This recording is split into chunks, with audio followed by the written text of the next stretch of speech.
कर्म के साथ ही नहीं थे।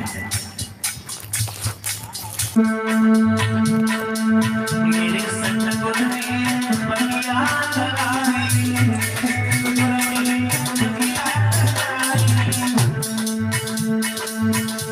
जब कछु आम कछु जो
हमेशा हर पल इस शरीर के साथ में 5 मित्र रहते, मैं 3 मित्रों की बात कर रहा हूँ। 5 मित्र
श्रीमद् भागवत महापुराण की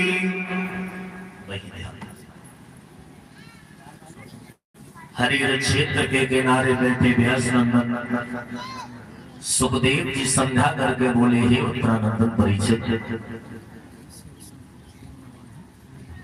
अभी कथा श्रवण कर रहे थे किस तरीके से व्यास का जन्म हुआ, किस तरीके से व्यास के पुत्र सुखदेव का जन्म हुआ।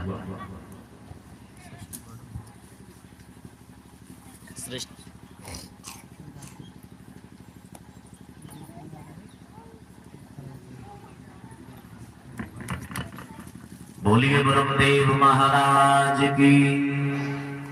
कैसे सृष्टि की रचना हुई, अभी कथा चल रही थी सती चरित्र के ऊपर। भोले बाबा ने वचन लिया, तुमने हमसे झूठ बोला है, उसका दंड हम जरूर आपको दूंगा। शिव संकल्प और कीन मन माई, अब जातन सत्य भेतय भुनाई। मतलब संकल्प किया, तुमने झूठ बोला अपने तरफ से, अब भोले बाबा तुमसे मिलने लाए, अब नहीं मिल सकते। याद रखना मेरे भक्त श्रोताओं, 1 वर्ष नहीं, 2 वर्ष नहीं, 10 वर्ष नहीं, 87,000 वर्ष तक समाधि को लगाए रहे। अनुविद्र जैसे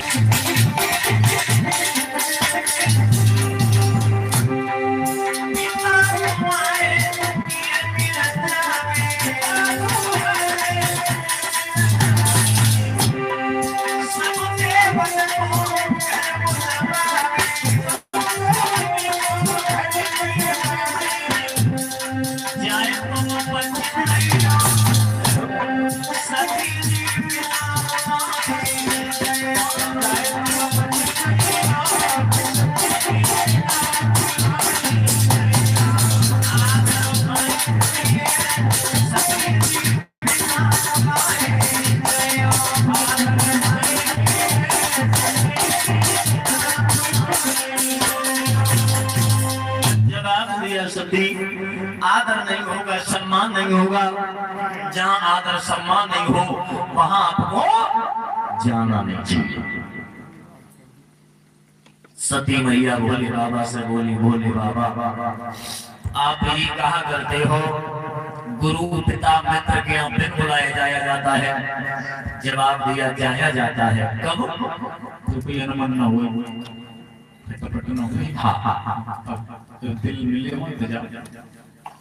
सती ने एक बात नहीं मानी, भोले बाबा का। सती चली, तो जब सती गई, माँ बैठी रहे, माँ नहीं बोली। माँ क्यों नहीं बोली?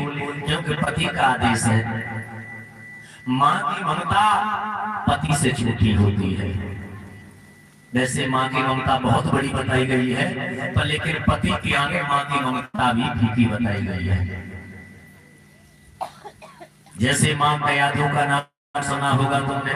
हिरण्यकश्यप ने कहा था माँ कयाधु से, इसे पुत्र को आप जहर दे दो, तो मैया ने जहर दिया था। पति का धर्म निभाया।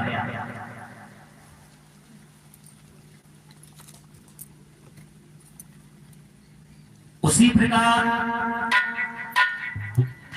मां नहीं बोली, मां नहीं बोली, कोई बात नहीं। सती भी नहीं, इधर उधर घूमी, मन में विचार किया मां नहीं बोली, हम भी नहीं बोलेंगे। पर साथ की सहेलियां के पास में जैसे पहुंची, साथ की सहेलियां भी नहीं बोली, ताने देने लगी है। ऐसे बाप की बेटी है, बाप ने नहीं बुलाया, बिना बुलाए आई है, तो समझो कितनी शर्म की बात होगी। अपना अपमान बर्दाश्त हो गया, पर लेकिन सब देवताओं के स्थान थे। जैसे यहाँ भागवत हो रही है, यहाँ सब देवी देवताओं का स्थान है, पास है, और हमको आपको दिखाई नहीं दे रहे हैं। देव विराजमान है। जहाँ भगवान की कथा होती है वहाँ देवी देवता विराजमान होते हैं। जैसे ये वायु जो होती है हवा दिखाई नहीं देती, इसी प्रकार देवता भी दिखाई नहीं देते, महसूस कर सकते हैं। जैसे हवा तन में लगती है तो महसूस होती है, इसी प्रकार परमात्मा की भक्ति केवल महसूस की जाती है। अपना अपमान बर्दाश्त हो गया, पर अपने पति भोले बाबा का कोई स्थान नहीं दिखाई दिया। माँ से कहा माँ तूने मोह नहीं बुलाओ, कोई बात नहीं, भोले बाबा को बुलाओ, कोई बड़ी बात नहीं, पर लेकिन भोले बाबा को स्थान तो तू दे देती।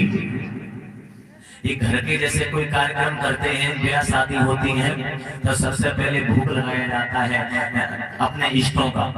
जो घर में जो पूजमान होते हैं उनको भोग लगाया जाता है, और जैसे भोग लगाना अगर भूल गए तो वो नाराज हो जाते हैं। इसी प्रकार मैया सती नाराज हो गई, नहीं बुलाया, कोई बात नहीं, परिस्तान देना चाहिए। ये अपमान बर्दाश्त नहीं हुआ। जहां यज्ञ हो रहा था, यज्ञ के पास में बैठ करके भोले बाबा के चरणों में ध्यान लगाया, और मैया सती ने अपना शरीर जला दिया। अब पवन देव से आदेश दे दिया, पवन देव अगर हो सके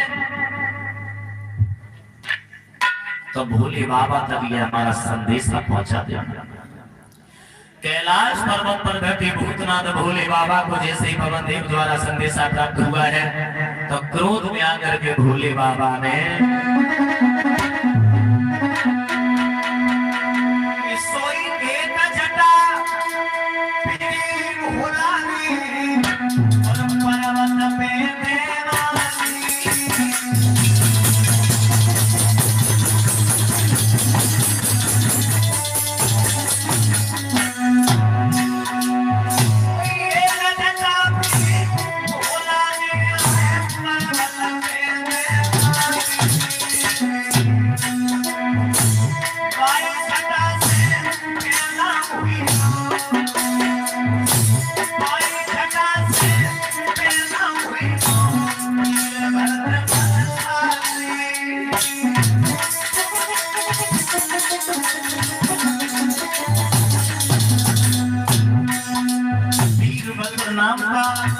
प्रकट हो गया, दोनों हाथ जोड़े, आदेश कीजिए, आदेश कीजिए।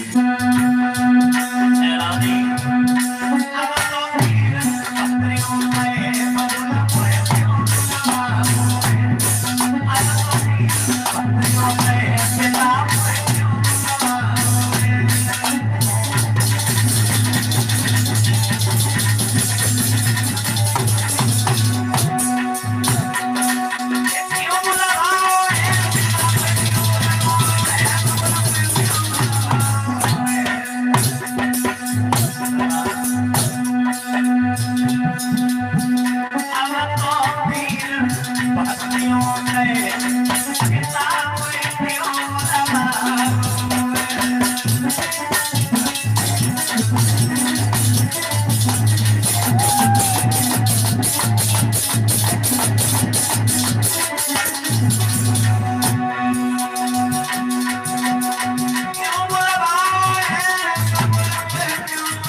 भगवान भोले बाबा ने प्रकट किया, अपना जटा से प्रकट किया और जवाब दिया, चले जाओ,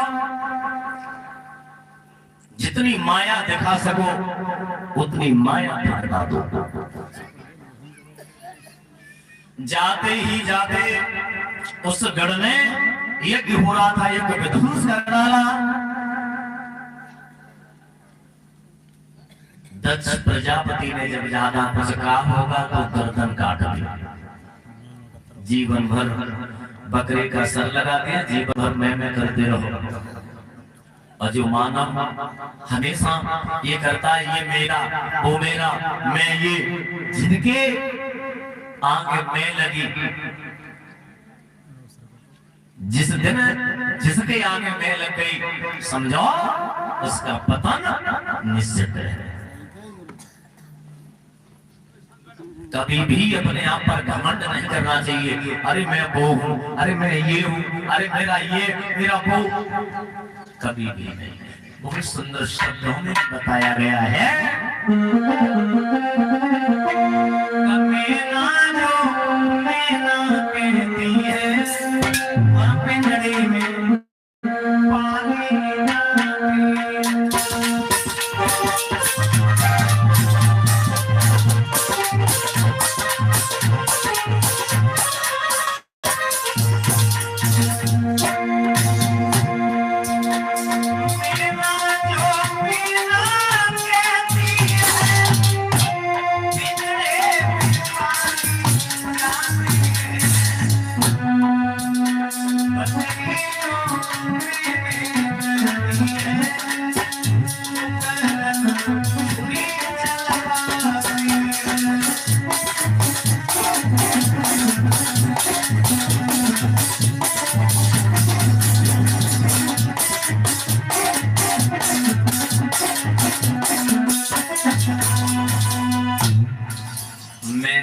पक्षी है, वो हमेशा कहता है मैं मतलब कुछ भी नहीं हूं।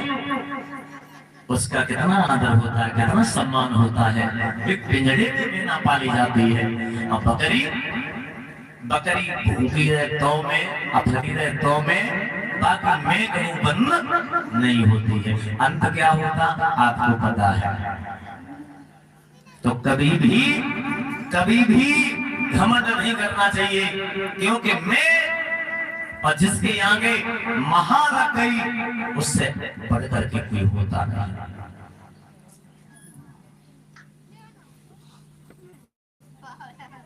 याद रखना मेरे भक्त श्रोताओं, हरिहर क्षेत्र के किनारे बैठे व्यास नंदन सुखदेव जी समझा करके बोले, हे उत्तरानंदन परीक्षित, वो सर मिला जाकर के भोले बाबा के चरणों में क्षमा याचना मांगी, प्रभु मुझे क्षमा कर दो, हमसे भूल हो गई जो आपको स्थान नहीं दिया। मुझे घमंड था हमसे भूल हो गई। भोले बाबा ने क्षमा किया। ससुर जो दामाद के जो पैर छूता है, ये प्रथा यहाँ से ही चली है। लेकिन क्रोध शांत नहीं हुआ भोले बाबा का। पहुंच गए हैं दक्ष प्रजापति के आंगन में। सती का शरीर अधजल हो गया था, आधा जल गया था, पूरा नहीं जल पाया था। भोले बाबा पहुंचे। भोले बाबा ने सती को कंधे पर धारण कर लिया, क्योंकि भोले तो भोले हैं और जब गुस्सा हो जाता फिर तो उनको कोई मना नहीं पाता है। कंधे पर धारण करके भोले बाबा ने अपनी पत्नी ब्रह्मांड का चक्र लगाने लगे। क्रोध, हम क्या कर सकते, जिसने कुछ किया उसे माफ कर दिया। अब खुद अपने गुस्सा दिखा रहे हैं। घूम घूम घूम घूम घूम नारद ने जैसे ही देखा भोले बाबा ये क्या कर रहे हैं, भोले बाबा ये क्या कर रहे हैं, अपनी पत्नी को कंधे पर धारण किए हुए और ब्रह्मांड का चक्र लगा रहे हैं, घूम रहे हैं। आगे कलयुग आ रहा है, पता नहीं पुरुष अपनी पत्नियों को लेकर के जवाब दिया। खैर नारद पहुंचे हैं विष्णु भगवान के पास। विष्णु भगवान से कहा है, प्रभु ये क्या मैं दृश्य देख रहा हूँ। तो विष्णु भगवान ने सुदर्शन चक्र को आदेश दिया। मैया सती के एक नहीं 9 टुकड़े हो गए। एक शरीर के 9 टुकड़े हो गए। 9 टुकड़े 9 देवियां प्रकट हो गई, 9 शरीर परिवर्तन हो गए। 9 देवियों ने ही परमात्मा से विनती की, प्रभु आपने जन्म तो दे दिया, लेकिन मेरा कार्य क्या रहेगा। जवाब दिया, आप जाओ, आप कलयुग में पूजी जाओगे। कब पूजी जाओगे, जब भक्तों की रक्षा करोगे तब। 9 दिन बहन बेटियां व्रत रहती हैं कि नहीं भोले बाबा की पत्नी सती की पूजा होती है। इन्हीं मैया सती ने हेमांचल नगरी में महाराज हेमांचल के आंगन में जन्म लिया। मैया मैना के गर्भ से जन्म लिया। पुनः सती मैया की शादी भोले बाबा के साथ में हुई। पार्वती के रूप में आई, भोले बाबा के साथ में शादी हुई है। ताली बजा करके कीर्तन बोलेंगे, फिर भक्त भगवान की कथा सुनाऊंगा। अभी भगवान की कथा थी, फिर हम की आपकी और परमात्मा है ना, ताली बजा करके बोलेंगे। क्यों डाली बनवाली मरुगले माला, क्यों डाली क्यों डाली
गले माला क्यों डाली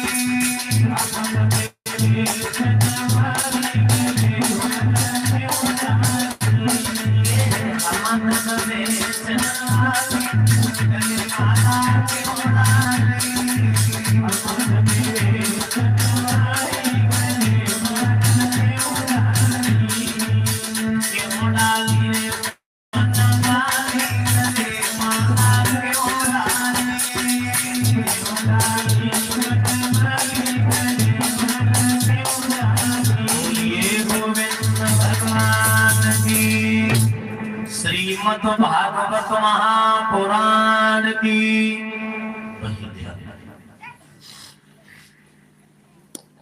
हरे क्षेत्र के किनारे बैठे व्यास नंदन सुखदेव जी समझा करके बोले, हे उत्तरानंदन परीक्षित, ये तो आपको हमने कथा श्रवण कराई भक्त और भगवान क्या भक्त और भगवान की हम कथा श्रवण कराओ।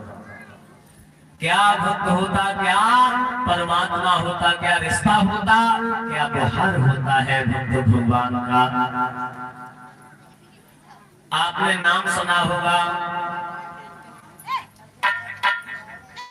राजा प्रियव्रत का। राजा जो प्रियव्रत हुआ है, राजा प्रियव्रत ने मन में प्रण किया कि मैं प्रण कर रहा हूं, मैं पृथ्वी के साथ में शादी करूंगा। राजा ने मन में विचार किया कि हम पृथ्वी के साथ में शादी करूंगा। तो राजा शादी करने के लिए पृथ्वी मैया के साथ में चला है। कैसे? शब्दों पर ध्यान देना दादा।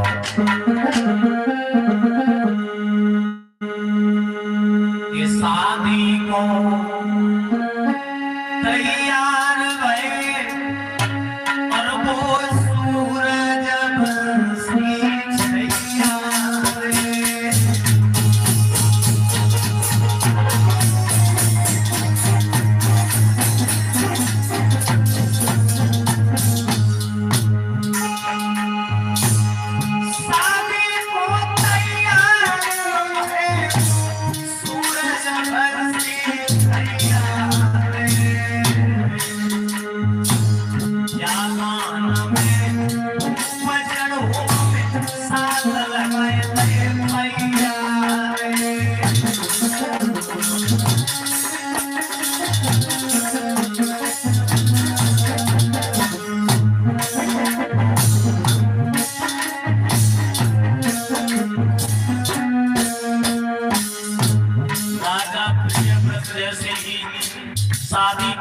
मैया के साथ में करने के लिए चला।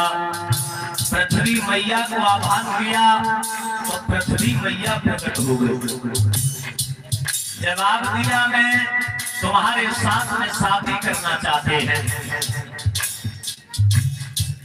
ये विवाह शादी में जो 7 भावनाएं पड़ती है, ये कहां से प्रारंभ हुई अभी बता रहा हूं। पृथ्वी माँ ने कहा है कि हमारे साथ में शादी करना चाहते। जवाब दिया हाँ। पृथ्वी माँ ने कहा शादी तो मैं कर लूंगी तुम्हारे साथ में, पर लेकिन मेरा एक वचन है। क्या वचन? आप हमारे साथ चक्कर लगा दो, हम तुम्हारे साथ में शादी कर लूंगी। कितने बताए? 7 चक्कर। अब राजा कहाँ रखने वाला? तो भला शादी की बात तुम कराओ से कह दो, हम तुम ब्याह कराएंगे। तुम्हारे घर शादी लग रही है, चारों कुटी है, सब काम होंगे, क्योंकि लालच बुरी बुलाई है लालच।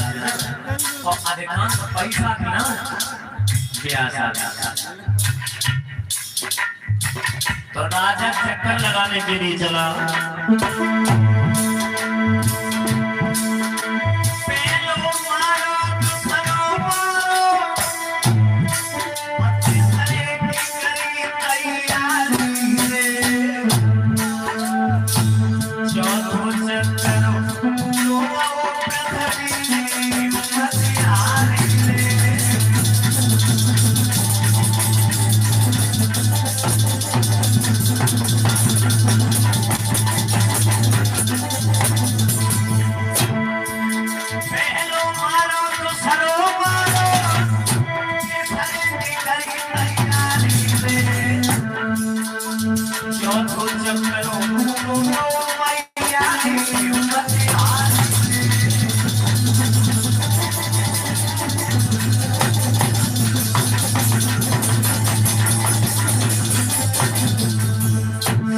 चक्कर में 4 चक्कर लगा दिए, अब कितने रह गए?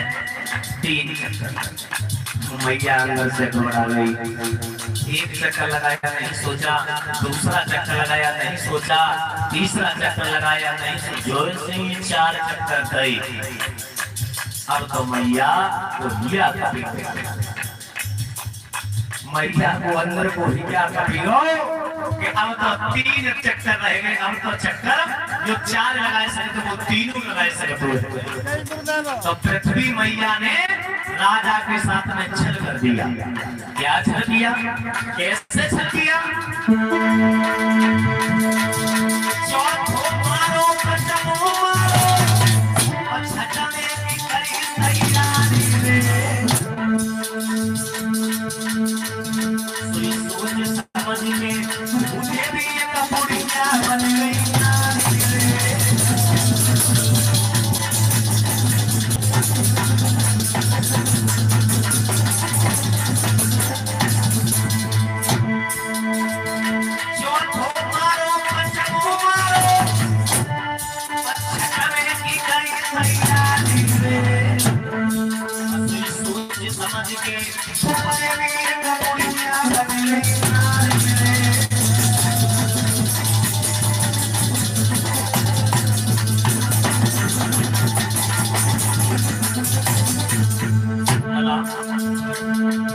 चक्कर लगाए राजा ने। 6वें चक्कर पे मैया पृथ्वी माँ एक पूरी स्त्री का रूप लिया और मैया रास्ता में बैठी रही। रास्ता में बैठी गई। जैसे ही चक्कर 6 लगाए के बाद में 7वां चक्कर जैसे ही लगाए गए चलो तो बूढ़ी मैया दिखाई दी। तो बूढ़ी मैया से राजा बोलो, सोच समझ राजा बोलो, अरे कहा जाइए महारानी मैया सब लोग से निकलो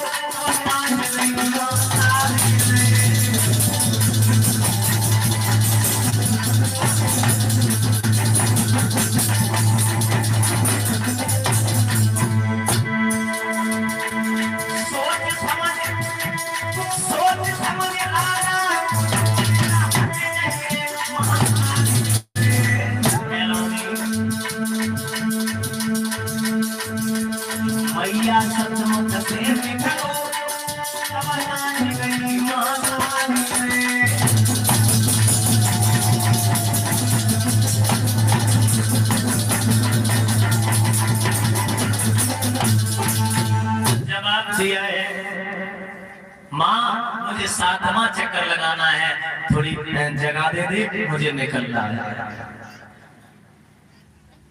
जो इतने शब्द सुने पृथ्वी माँ खड़ी हुई अपने स्थान पे ही नचन लगी। अब तो बात बन गई, प्राण छटी गए, प्राण संकट में पड़े। काय को नच रही हो? अरे हमने तुमसे हटने के कहा है, अब तो तुम। पृथ्वी माँ बोली, राजन जब लड़ाई झगड़ा हो जाए तो पंचायत होती है। प्रजा में कोई झगड़ा हो जाए तो राजा के पास में जाते हैं क्योंकि राजा ही न्याय करता है और हमें तो जाना नहीं है, हमारे पास में ही राजा खड़ा है। अच्छा राजन, अब आप ही न्याय करते हो, हमें पत्नी का दर्जा दोगे या मां का दर्जा दोगे? जो इतने शब्द कहे सोई राजा के मुंह सुन गई। ये क्या हो? जिसे मैं पत्नी बनाने के लिए आया था उससे मैंने ही मां कह दिया।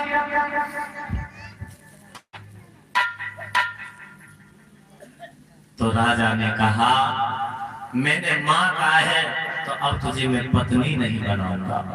मैंने मां कहा तो मां का ही दर्जा ठहरा।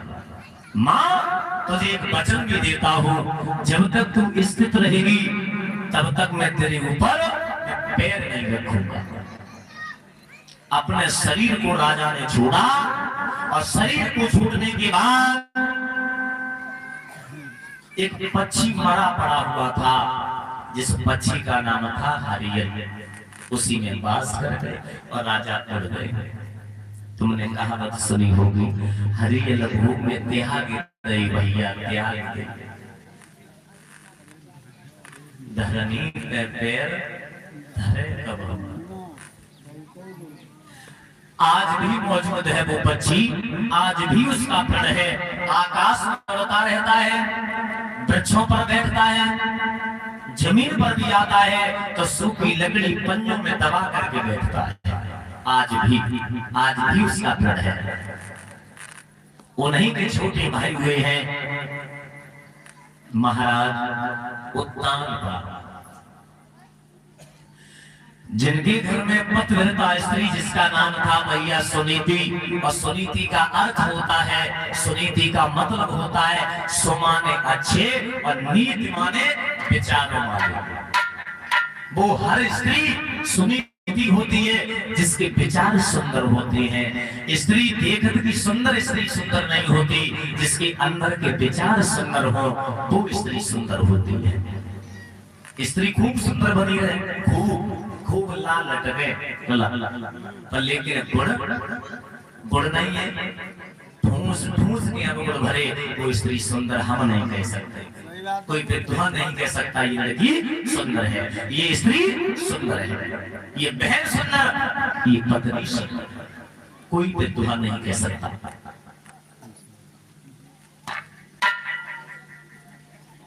मैया सुनीति के गर्भ से, मैया सुनीति की कोख से किसी संतान ने जन्म नहीं लिया। और देखो बात ये बताऊं आपको, जिसके घर में रात्रि में दीपक नहीं जलता तो उस घर में उजाला नहीं होता। जैसे रात्रि के वक्त भादों की रात अंधेरी में दीपक जल जाता, कमरे में उजाला हो जाता, रोशनी प्रकट हो जाती है। इसी प्रकार ये कमरा रूपी है माँ बाप का जीवन, ये कमरा रूपी है। माँ बाप के जीवन में अगर संतान नहीं आई तो माँ बाप का जीवन नहीं होता है। एक धन माया बताई है, पैसा, एक धन ये बताया और एक धन संतान को बताया।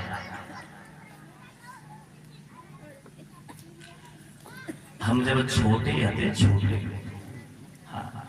अब तो बड़े पूरे हो गए, तो सूप के चुनाव करते गाँव में, शायद अरे हुआ तो नहीं, धान साफ करो करते बस सूप से।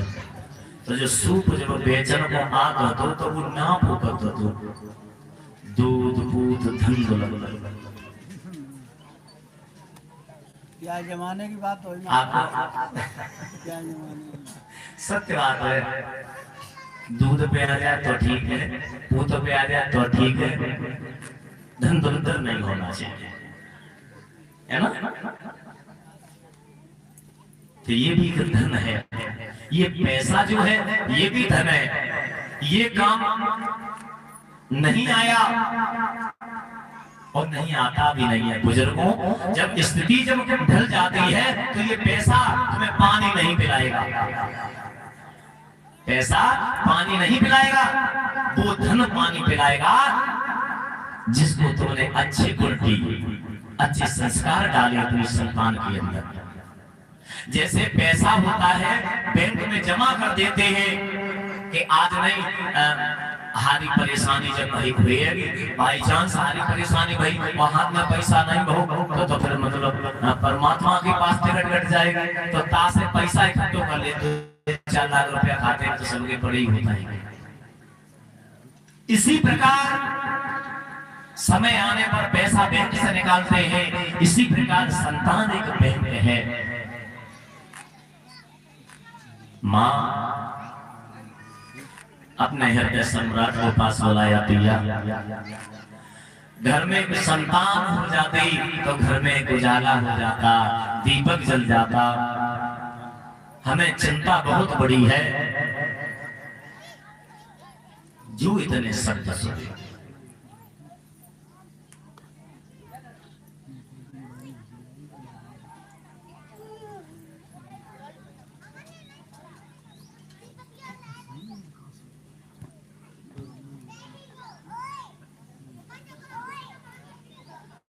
बोले गोविंद भगवान की,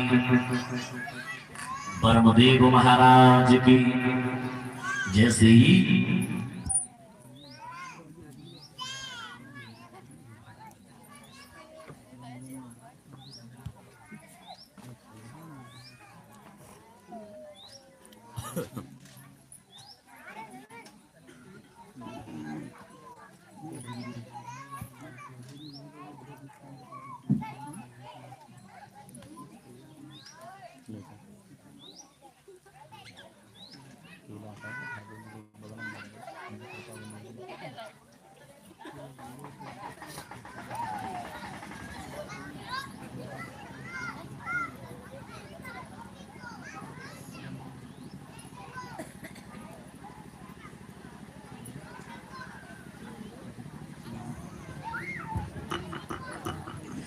बोले गोविंद भगवान की, श्रीमद् भागवत महापुराण की।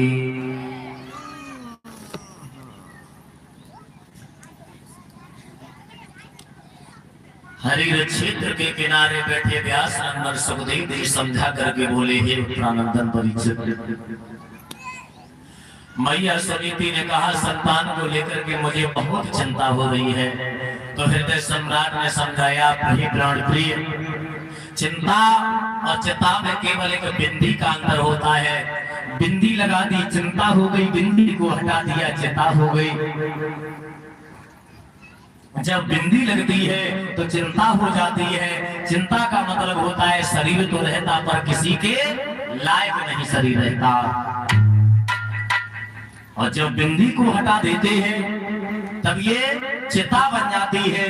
जब चिता बनती है तो चिता शरीर को भी नहीं बख्शती है, शरीर को भी जला करके खा कर देती है।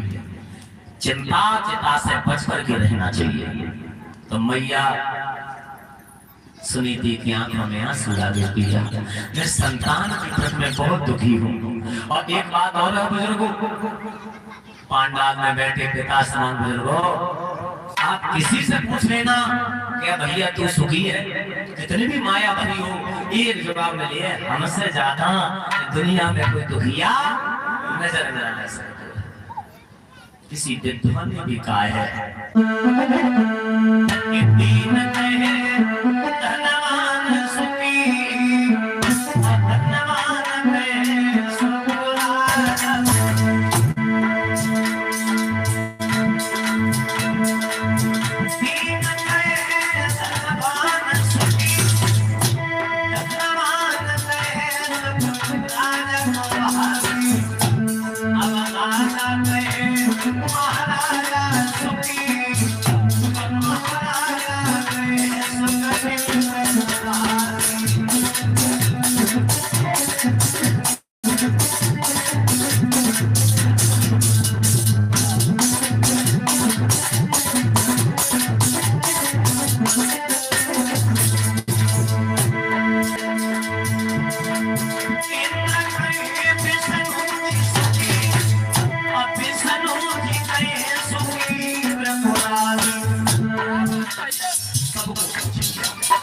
राजा को पूछ लिया, महाराजा को पूछ लिया, इंद्र को पूछ लिया, विष्णु भगवान को पूछ लिया, भोले बाबा को पूछ लिया, सबको पूछा, सबने मना कर दिया। मैं सुखी नहीं, मैं सुखी नहीं, हमसे ऊपर वो सुखी।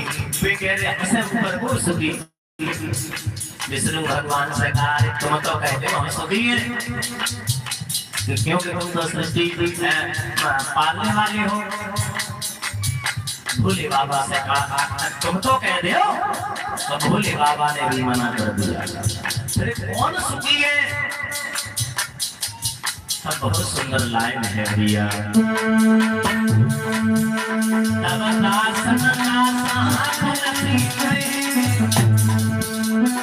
भजन बिना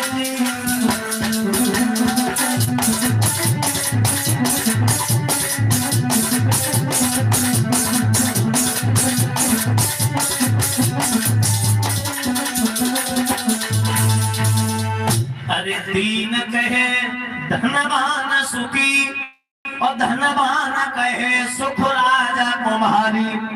अब राजा कहे महाराजा सुखी और महाराजा कहे सुख इंद्र कुमारी। इंद्र कहे विष्णु जी सुखी और विष्णु जी कहे सुखी त्रिपुरारी। ये तब दास न दास हाँ तुलसी कहे और बिन भजन बिना सब जीव दुखारी। सुख किसके पास में है? सुख तो संतों के पास में है। अब किस संतों के पास? जो संत होता है, हकीकत में संत होता, उसके पास में सुख नहीं सर्व सुख होता है। संत वो होता है जिसकी आत्मा में संतोष होता है। और जरूरी नहीं संतों के पास ही संतोष है, हम आपके भी पास में संतोष आ सकता था। हम आपके पास में भी संतोष आ सकता, पर लेकिन उस लायक आप बनो। कर्म प्रधान कृष्ण चला जो जिस कर वैसो फल।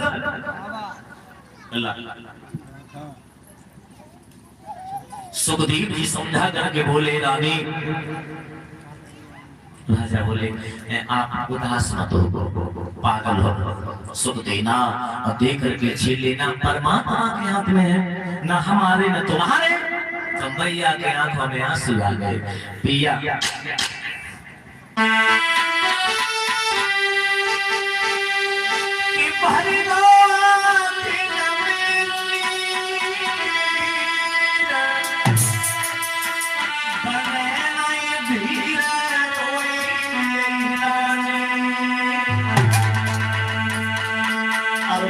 संतान के सैया मेरे बदनामी।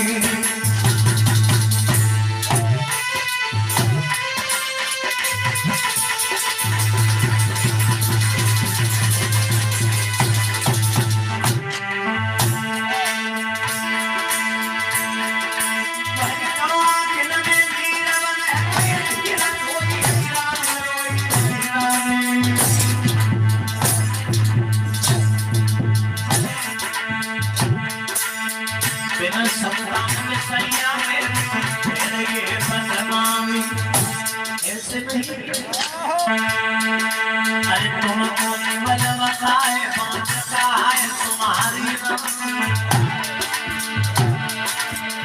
तुमको निवल बताए बांधता है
बोलिए गोविंद भगवान की।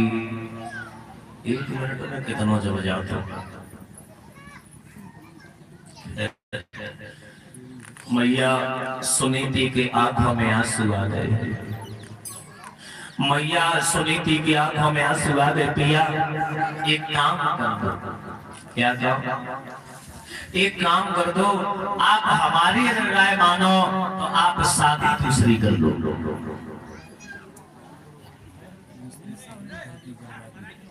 रानी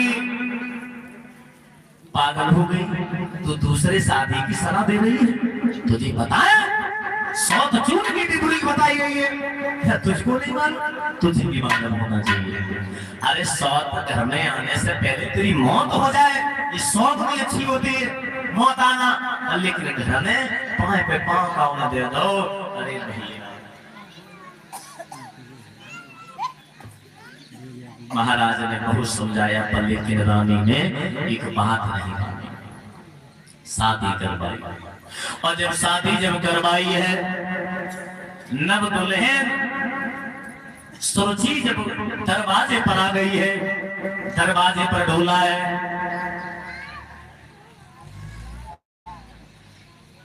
मैया सुनीति ने एक बांधी को भेजा, बांधी तू चली जा, मेरी बहन आ गई है, बहन को लेकर गया। बांधी पहुंची, दोनों हाथ जोड़े जवाब दिया, महारानी साहिबा डोला से कदम नीचे रखो, आपको बड़ी वाली रानी बुला रही है। जो इतने शब्द कानों में पड़े तो बड़ी वाली रानी बुलाए रही है। अरे दैया नौन में समाधान में चली गई हो ऐसे।